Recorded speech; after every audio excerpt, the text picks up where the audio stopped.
जय हिंद बच्चों। स्टार्ट करते हैं आज का अपना नया चैप्टर 3। इससे पहले मैं 2 चैप्टर करा चुका हूँ। सब चैप्टरों की मैंने 2 3 वीडियो बनाई है। 10 क्वेश्चन है हर वीडियो में, इसलिए 10 क्वेश्चन मैं इसलिए रखता हूँ। मैं पहले भी बता चुका हूँ कि ये वीडियो ज़्यादा लंबी हो जाती है, इसलिए मैं सिर्फ 10 क्वेश्चन ही रखता हूँ। और इस वीडियो में हम 10 क्वेश्चन लेके आए हैं और 10 क्वेश्चन सॉल्व करेंगे। उसके बाद अगर कोई क्वेश्चन रह जाते हैं तो उनको आपके स्क्रीन पे 2 क्वेश्चन लिखे हुए हैं, देख सकते हैं बोर्ड पे। फर्स्ट क्वेश्चन है आपका, solve the 2x plus 3y equal to 11 and 2x minus 4y equal to minus 24 and then the find the value of n। भाई ये क्वेश्चन देखो, देयर एक इक्वेशन आपको ये दे रखी है एंड देन सेकंड इक्वेशन ये दे रखी है। 2 इक्वेशन दे रखी है आपको। इसमें क्या था, इसमें आपसे m की वैल्यू पूछ रहा है। m की वैल्यू कैसे पूछ रहा है, ये आपको एक इक्वेशन और दे रखी है, मतलब 3 इक्वेशन, 2 इक्वेशन है। जहां से क्या करेंगे, एक में x की वैल्यू निकाल लेंगे और y की वैल्यू। इन दोनों इक्वेशन से हम x और y की वैल्यू निकालेंगे और x y यहाँ पे पुट करेंगे और m की वैल्यू हमारी निकल जाएगी। कुछ इस टाइप से क्वेश्चन है, ठीक है। करें इस क्वेश्चन को। बाय द वे, अगर यहाँ इस क्वेश्चन को हम अगर ऑप्शन से करना चाहें तो इस क्वेश्चन को ऑप्शन से करना पॉसिबल नहीं होगा। क्यों नहीं होगा, क्योंकि अगर ये सिर्फ एक्स वाई की वैल्यू पूछता तब हम टिक लगा के ऑप्शन सेट करके सारे और चेक कर लेते कौन सा सूटेबल है और ऑप्शन हमारा टिक हो जाता। पर यहाँ पे ऑप्शन से हम इस क्वेश्चन करना पॉसिबल नहीं है, इसलिए हम क्या करेंगे, पहले हम एक्स वाई की वैल्यू निकालेंगे, उसके बाद इसके एक्स वाई की वैल्यू पुट करेंगे और सॉल्व कर देंगे। तो निकालते हैं सिंपल वाले मेथड से, क्योंकि ऐसा कुछ तो कह नहीं रहा है इसके अंदर कि हमें कौन सा मेथड यूज करना है। तो सबसे जो सिंपल मेथड है हम वो यूज करेंगे। इसके 3 मेथड है, एक सब्स्टिट्यूशन मेथड होता है, एक एलिमिनेशन मेथड होता है, एक मल्टीप्लिकेशन मेथड होता है। तो हम इसका जो सेकंड मेथड है, जो एलिमिनेशन मेथड बोलते हैं इसको, वो ज़्यादा इजी पड़ता है, इसलिए हम उसी मेथड को यूज करेंगे। इजी रहेगा। फर्स्ट वन देगा 2x plus 3y equal to 11 दे रखा है, सेकंड वन दे रखा है 2x minus 4y equal to minus 24 दे रखा है। देखो ये दोनों तो सेम है। एलिमिनेशन में क्या करते हैं, 2 वैल्यू सेम करते हैं, पहले x को सेम करो या फिर y को, दोनों में किसी को भी सेम करो। x को पहले सेम दे रखा है ना, तो इसको हटाने में क्या करना पड़ेगा, माइनस। ये माइनस करेंगे कैंसिल हो जाएगा, ये करेंगे माइनस कितना आएगा, प्लस हो जाएगा। ये आएगा 7y इक्वल टू क्या जाएगा, ये प्लस कितना आएगा, आ जाएगा ये 35, कितना आया 35 आ जाएगा, क्योंकि दोनों को जोड़े मतलब y की वैल्यू कितनी आएगी आपकी, 7 से डिवाइड मार दो, कितना आया 5, मतलब y की वैल्यू आ गई 5। यहाँ ध्यान देना, y की वैल्यू कितना आ गया 5। अब निकालते हैं x की वैल्यू। फिर जब प्लस किया था आप क्या करेंगे, मतलब पहले x को इक्वल किया था, आप y को इक्वल कर लेते हैं। सेम भाई 2x plus 3y equal to 11 था, यहाँ पे 2x minus 4y equal to क्या था, माइनस का 24 था। अब क्या करना है, इसको इक्वल करना है। इसे इक्वल करने के लिए 3 है 4 है, तो दोनों को 12 बना देते हैं। तो इसको 4 से मल्टीप्लाई और इसको 3 से मल्टीप्लाई। देखो हम मैं ऐसे भी कर सकता था x की वैल्यू निकालने के लिए कि इसकी वैल्यू उठा के क्या रख सकता था, यहाँ पे रख देता, इसकी y की वैल्यू उठा के यहाँ रख देता, तब भी सॉल्यूशन हो जाता। चाहे ऐसे कर लो, चाहे आप इसे ऐसे इक्वल करके कर लो, एक ही बात है। तो ऐसे अगर इजी लग रहा है तो ऐसे कर लो, यानी तो y की वैल्यू रख के तब भी सॉल्व करो। ऐसे कर लेते हैं, ऐसे करेंगे तो कैसे करेंगे, 2 की जगह 2 इंटू एक्स हमें निकालना है, तो 2x लिख देंगे प्लस 3 इंटू वाई की जगह कितना रखना है, वाई की जगह कितना है हमारा 5 आया इक्वल टू में जाएगा, कितना जा रहा है 5 3 से 15 उधर माइनस होगा, कितना जाएगा 15 को माइनस कर देना 15 जरा, इधर हो जाएगा 2x, कितना है x की वैल्यू आ जाएगी कितनी -4 अपॉन में 2 इक्वल टू -2 आएगी x की वैल्यू। तो ऐसे निकाल लो, या चाहे ऐसे इक्वल कर लो। ये थोड़ा लंबा पड़ रहा है, लेंथी पड़ रहा था क्योंकि पहले मल्टीप्लाई करना था, माइनस करना था, बोला ऐसे पढ़ा, तो मैंने ये वाला मेथड अपना लिया। कभी कभी क्या होता है, अगर y की वैल्यू आपकी फ्रैक्शन में होती है तो यहाँ पे दिक्कत हो जाती है, तो वहाँ पे हम दूसरे मेथड से करते हैं, इस बार इस मेथड से यूज करते हैं। तो ये ठीक मेथड है। यहाँ पे ये आपका मेथड यही रहा कि हमने क्या रख दिया, सीधा x की वैल्यू रखी, y की वैल्यू रखी और x निकल गया, ये ठीक है। तो x कितना आ गया आपका 2 और y कितना आ गया आपका 5 आ गया। तो x की वैल्यू कितना रखना है, माइनस का 2 रखना है प्लस 5, सॉल्व करवा दिया आपके m की वैल्यू। तो सॉल्व करेंगे तो कैसा आएगा भाई, ये सॉल्व कर लें, देखो 5 इधर है, ये 5 आ गया, इसको करेंगे 2m से तो माइनस का 2m हो जाएगा और ये प्लस का 3, ठीक है। इस प्लस के इधर आगे माइनस का हो जाएगा, किसका माइनस का होगा 3 हो जाएगा माइनस का, और ये माइनस का 2 हो जाएगा, ठीक है। 5 में से 2 3 का कितना हो जाएगा, 5 में से 3 गया 2 और ये -2, तो m स्क्वायर कितना आ गया 2 अपॉन में -2 मतलब -1 इस क्वेश्चन का राइट आंसर होगा। तो -1 इस क्वेश्चन का राइट आंसर होगा। मतलब ये समझा रहे हैं हम ये क्वेश्चन समझा रहे हैं। अगर ये क्वेश्चन आप खुद करते ना तो इस क्वेश्चन को समझा रहे हो आप 1 मिनट में कर लेते। अगर आप स्पीड से करोगे, क्योंकि आपको जल्दी करना है क्वेश्चन, तो स्पीड से करना है क्वेश्चन, ठीक है।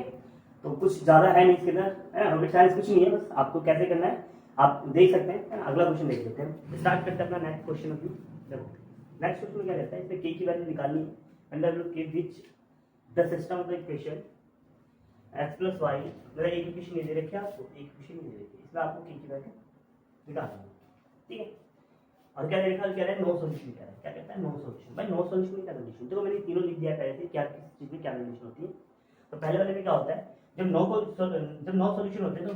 a1 अपॉन में a2, मतलब मैं लिख देता हूँ क्या है, ये a1 होता है, ये b1 होता है, ये c1 होता है, एज इट इज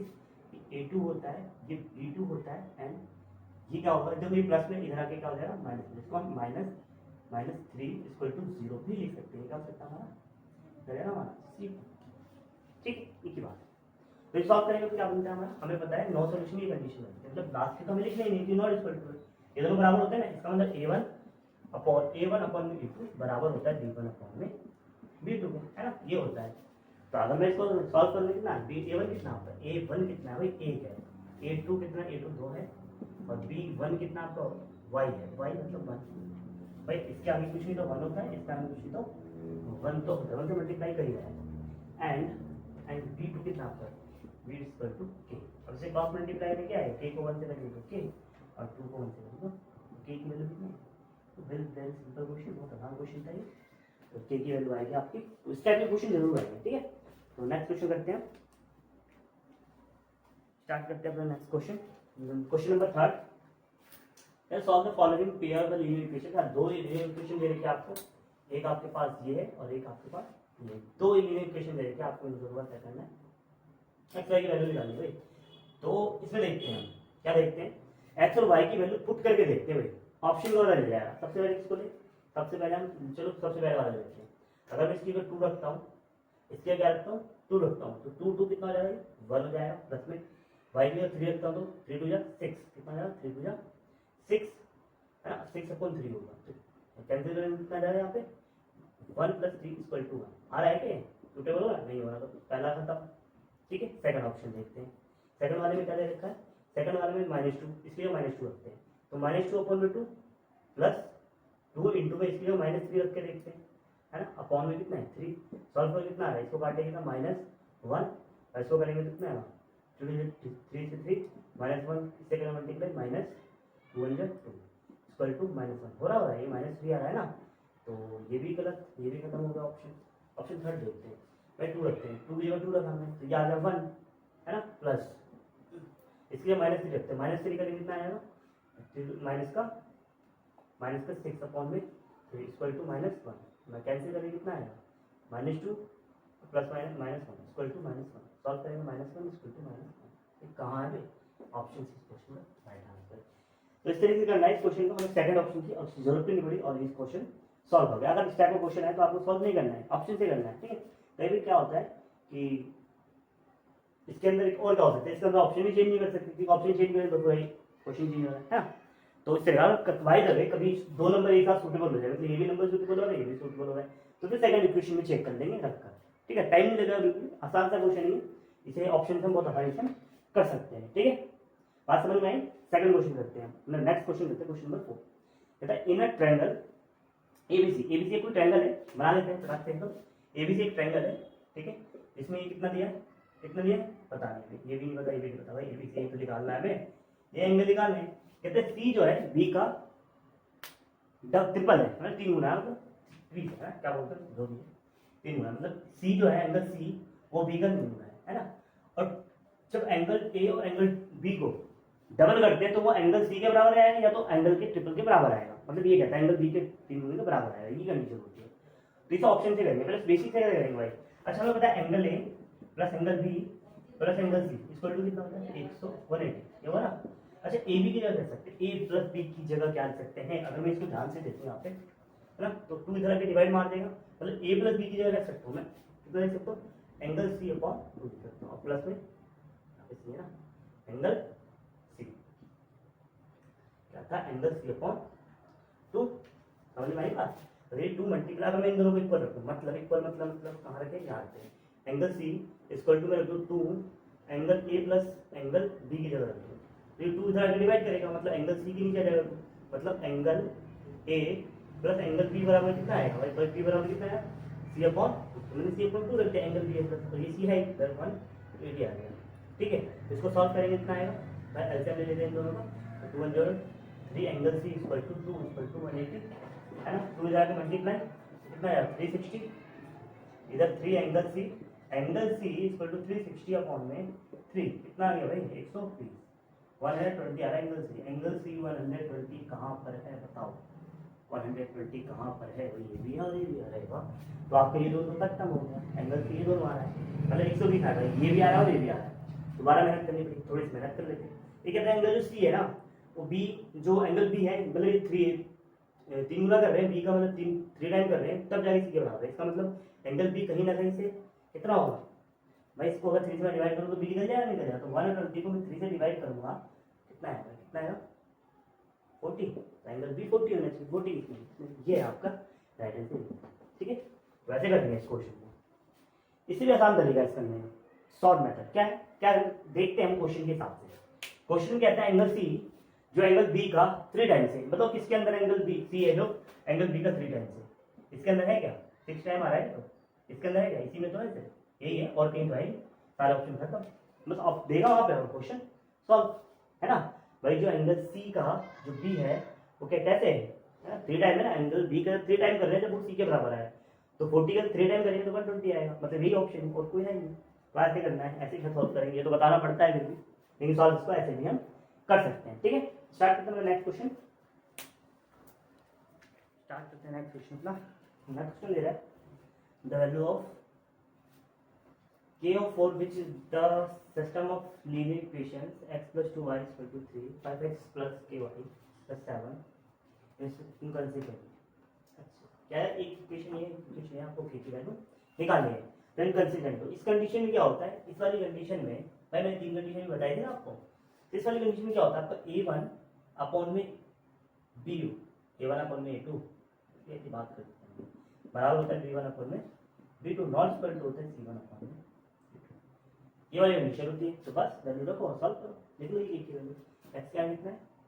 1 तो a की वैल्यू 1 आ गई a2 की वैल्यू कितनी है 5 इसको इक्वल में b1 कितना है b1 कितना है 2 b2 कितना है सॉल्व कर दो आपका आंसर आ जाए कितना है k इधर आगे मल्टीप्लाई है ना 5 से इधर आगे 5 तो जा क्या देखो k की वैल्यू कितना है 10 कौन सा है सिंपल सा क्वेश्चन था ये तो क्वेश्चन है ना सिंपल क्वेश्चन था ठीक है देखते हैं नेक्स्ट एक और चीज कर सकते हैं इसको हमें बताएं इस वाली कंडीशन दोनों इक्वल होता है ना भाई ये 5 है यहाँ पे 1 है 5 का 1 कितना है 5 टाइम 2 का 5 टाइम कितना होगा यही तो ऐसे भी कर सकते हैं ठीक है तो नेक्स्ट क्वेश्चन करते हैं देखो ये क्वेश्चन कैसा है ये क्वेश्चन भी वैसा ही आसान था क्या है इस क्वेश्चन में one equation the pair of the different linear equation is the -5x 7y 2 and the second equation भाई लीनियर इक्वेशन भाई लीनियर इक्वेशन में क्या होता है लीनियर इक्वेशन में a1 अपॉन में a2 बराबर होता है b1 अपॉन में b2 इक्वल टू होता है c1 अपॉन में c2 ये कंडीशन होती है लीनियर इक्वेशन मतलब सारी का आपस में बराबर आने चाहिए देखो यहाँ पे कितना है -5 मतलब अगला भी -5 मतलब -5 के टेबल में आएगा मतलब माइनस में आएगा ये भी प्लस में और ये भी प्लस में ये हो सकता है वैसे क्योंकि सबको इक्वेशन चेंज कर दो हो सकता है बिल्कुल तो वो -5 चलो रख ही लेते हैं -5 दे रखा है ना a2 निकालना है या ऐसे कर देते हैं हम देखते हैं किसका किसका क्या करना है इसका 5 है 5 का क्या बनना है यहाँ पे 10 बनना है 10 तो 7 कितना आना चाहिए 14 बनना है ठीक है 2 का डबल कितना आना है 4 का 4 बनना है मतलब 10 टाइप 14 2 ठीक है प्लस माइनस का अकेले बस यहाँ कितना है माइनस अगले में कितना है प्लस उसके बाद कितना है उसके बाद कितना है अगर इसको इधर ले आऊँ तो ये कितना बन जाएगा कैसे बन जाएगा ये माइनस का 2 बन जाएगा ऐसे बनेगा या अगर इस तरफ होगा तो प्लस का रहेगा इस तरफ प्लस का होना चाहिए इस तरफ माइनस का हो जाएगा माइनस का 2 था नहीं माइनस का 2 था ना माइनस का 2 रहेगा तो कैसे करते हैं देखो यहाँ पे क्या है माइनस है यहाँ क्या है प्लस है यहाँ क्या है माइनस है या तो पहले देखो इसमें से हम माइनस प्लस माइनस करते हैं माइनस प्लस माइनस का है माइनस प्लस माइनस नहीं है इसमें भी नहीं है माइनस प्लस माइनस इसमें है इसमें माइनस माइनस प्लस इसमें भी नहीं है इसमें है इसमें भी नहीं है ना इसमें हो सकता है देखो माइनस सॉरी यहाँ पे माइनस प्लस माइनस बन सकता है कैसे बन सकता है अगर मैं इसके आगे माइनस लगा दूँ तो ये प्लस हो जाएगा है ना और ये माइनस में इधर क्या हो जाएगा इधर आगे प्लस में हो जाएगा प्लस का हो जाएगा ना 4 0 तो क्या बन जाएगा अगर मैं यहाँ पे माइनस है तो ये प्लस हो जाएगा और ये प्लस है तो ये क्या बन जाएगा माइनस तो माइनस प्लस माइनस को समझना है ये वाला बनना है ऑप्शन डी इस क्वेश्चन का राइट आंसर समझ में आया नहीं आया चलो दोबारा समझ लेते हैं क्या है ये इस टर्म में तो क्या करते हैं इसमें सारी इस टर्म में ही बस इसको छोड़कर इसको भी इसी टर्म में बना लेते हैं इसको इस टर्म में बना लेते हैं इधर माइनस आगे कितना हो जाएगा प्लस का 4 हो जाएगा यहाँ तक समझ में आई बात अब समझ में आया देखो हमें क्या करना है पहला माइनस होना चाहिए दूसरा प्लस में तीसरा माइनस में पहला माइनस में दूसरा प्लस में, तीसरा माइनस में, मतलब माइनस प्लस माइनस बनना चाहिए। तो क्या करते हैं, इसके आगे माइनस है, इसके आगे माइनस है, इसके आगे माइनस, इन दोनों को चेक कर लेते हैं। इसके आगे माइनस, इसके आगे प्लस और इसके आगे माइनस, ये तो खत्म हो गया। इसके आगे माइनस, इसके आगे माइनस, इसके आगे प्लस, ठीक है, इसके आगे माइनस, ये भी खत्म हो गया। अब ये दो ऑप्शन बचे। अब इस ऑप्शन को चेक कैसे करना, भाई इसके आगे दोनों क्या है प्लस में, ये भी प्लस है, ये भी प्लस, तो इसको प्लस बनाना पड़ेगा। पहला देखो, इसको प्लस बनाओ तो प्लस बन जाएगा, ये माइनस बन जाएगा और ये प्लस बन जाएगा। तो मतलब पहला वाला बन जाएगा प्लस, दूसरा माइनस और तीसरा प्लस, तो प्लस माइनस प्लस, तो ये पहला प्लस है, इसके अंदर पहला प्लस, ठीक है, इसके अंदर माइनस का प्लस, यही ऑप्शन है ना, ये खत्म हो गया। बात समझ में आई? दोबारा चेक रिवाइज करके देख लेना वीडियो को, समझ में आ जाएगा। ये बहुत अच्छा क्वेश्चन है, कंफ्यूजन हो जाती है क्योंकि ऑप्शन सारे एक जैसे है ना, और करना बड़ा टफ पड़ जाएगा ना, तो इसको एक बार सही से देख लेना, क्वेश्चन आएगा जरूर इस टाइप का, ठीक है। नेक्स्ट क्वेश्चन नंबर 7 है a pair of linear equation which has a unique solution x equal to 2 दे रखा है, y equal to 3 दे रखा है। कहता है इक्वेशन जिसमें x की वैल्यू 2 है, y की वैल्यू -3 है, आपको बताना है इसमें से कौन सा है यूनिक सॉल्यूशन। भाई यूनिक सॉल्यूशन सारे देखो, अगर मैं इन्हीं इक्वेशन को सिंगल देखूं तो एक सॉल्यूशन भी बैठ रहा है ना, x y की वैल्यू रखते हैं और देख लेते हैं कौन सा सूटेबल बैठ रहा है। तो x की जगह 2, यहाँ पे x की जगह 2 और इसकी जगह -3, तो कितना हो जाएगा, प्लस माइनस माइनस। समझ में आ रहा है कुछ? फर्स्ट वाले को देख लेते हैं। पहले कहता है x की जगह 2 तो 2 और y की जगह -3, तो ये -3 हो जाएगा बराबर -1, तो करेंगे तो -1 इक्वल टू -1 आ रहा है, ठीक है। इसमें थोड़ा वाला इसे देखते हैं, x का 2 की जगह 2 जब कितना जाएगा, 2 की जगह 4 हो जाएगा 4, और इसको मल्टीप्लाई करेंगे, इसको 3 3 या जाएगा प्लस का कितना जाएगा 9 आएगा ना, प्लस का 9 आएगा क्योंकि -1 प्लस इक्वल टू में -5, तो ये क्या बराबर आ रहा है, क्या नहीं आ रहा है, 3 या 9 और नहीं बैठ रहा है, तो मतलब ये क्वेश्चन तो नहीं, फर्स्ट नहीं। सेकंड देख लेते, सेकंड वाले में देखते हैं ना, देखो यहाँ पे यहाँ कितना रखना है हमें, 2 2 2 4 हो जाएगा, ये 2 2 4 एंड ये आ जाएगा माइनस का 15 आ जाएगा, है ना, इक्वल टू ये -11 बैठा है, नहीं बैठा, हाँ ये बैठा है, सूटेबल है, ये वाला बैठा है, देखते हैं इस वाला बैठा है। इस वाले में अगर मैं 2 रखता हूँ तो x 4 8 हो जाएगा ये, है ना, इसकी जगह 10 से ये ना 30 हो जाएगा माइनस का, इक्वल टू -22, सूटेबल हो रहा है बिल्कुल। भाई ये भी माइनस को 22 नहीं माइनस, दोनों में सूटेबल हो रहा है ऑप्शन इस क्वेश्चन का राइट आंसर होगा। नेक्स्ट ये थे क्वेश्चन नंबर 8। क्वेश्चन में कह रहा था value of the k which of the pair of the linear equation kx plus y is equal to k square and kx plus ky is equal to 1 have an infinite many solution। But infinite many solution क्या condition है, third condition number 3 क्या होती है, इस condition में a1 upon में a2 बराबर होता है b1 अपॉन में b2 बराबर होता है c1 अपॉन में, ये कंडीशन होती है। a1 कितना है, a1 कितना है, a1 आपका k बराबर a2 कितना आपका, a2 कितना आपका 1 बराबर b1 कितना आपका b1 1 और b2 कितना आपका k, है ना। सॉल्व करेंगे, k को कैसे मल्टीप्लाई करेंगे तो क्या आ जाएगा और 1 को कैसे करेंगे तो 1 आ जाएगा, तो वही आ रहा है खत्म, तो 1 इस क्वेश्चन का राइट आंसर। इसको भी सॉल्व करें, इसको रख लो चाहे इसको रख लो, सेम बात है, ठीक है। इसका आंसर 1 आएगा इस क्वेश्चन का। करते हैं नेक्स्ट क्वेश्चन।